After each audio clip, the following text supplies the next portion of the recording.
You always hear about how children, thousands or even millions of children around the world suffer from AIDS and HIV, but this would be the first time in my life I've ever interacted with a child. When we first arrived there, we walk into this room and the nanny of the home is there, and she welcomes us and she talks to us about AIDS and HIV and how the home came about. One social worker came and she interviewed the girl, she interviewed her aunt, but she said, we cannot take in my orphanage, I cannot take this child because she has been sexually abused. Now that hit me hard, and I kept praying. I said, Lord, what am I going to do? What am I going to do? And all of a sudden, the Lord tells me one morning, you take her. Oh, where to take her? At the same time, I found 2 other girls whose mother was HIV positive, and these girls were being ostracized. And the same time, 3 little girls from red light area, and 2 of them were HIV positive, mothers also. And so the Lord said, here's the number. So I started with 6 little girls.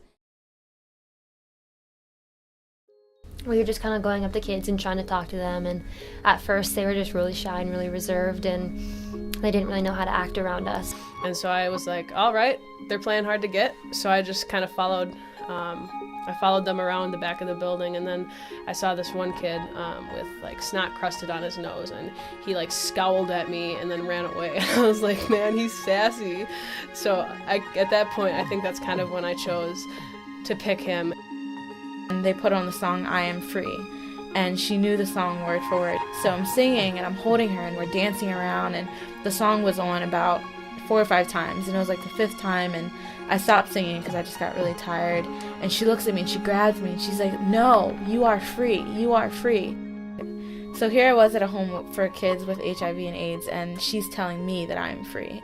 First thing I remember about him is I went to this big bucket of water, and he was trying to get in the water to wash his clothes, and he was too short, so he kind of like looked at me with this little face like asking if I can help him. So I went and I got the water for him, and then from that point on, like, he wouldn't leave me alone. He just grabbed my hand and I was just running all over it with him. The 3rd day when we got there, he was actually waiting, and some of the staff members had told me that he had been watching the car as it had come all the way down the hill. He grabbed my hand and we went and we played with chalk and bubbles, and he was just laughing so much. And he did this thing where he would step onto my feet and I would hold his hands and then walk with him. This whole time, the thought never even crossed my mind that this kid had HIV. I remember as we were leaving, they had a list on the door of all the kids in the orphanage who were HIV positive, and I just scanned over the list, and then I realized he was number 2, and I just remember feeling so like heartbroken, knowing that I could put like a face and a name to this disease. When we left the AIDS home, it didn't hit me until we all bundled into the Jeep and the door closed. And as the door closed, we saw like 5 or 6 of the children waving goodbye to us. And in the Jeep, all of us were really silent.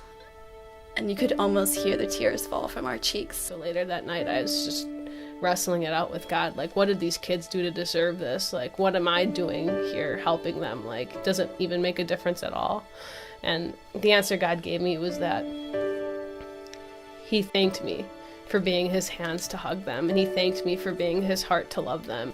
These children, even though they have AIDS, they're still children. They're just like my brothers and sisters. And so leaving there was like leaving a part of my heart behind. I got to know their interests, got to know what they like to do. I got to hear the laughs. I got to hold them and tell them bedtime stories, give them a kiss goodnight, and hold their hand. And leaving that behind gives me all the desire in the world to come back.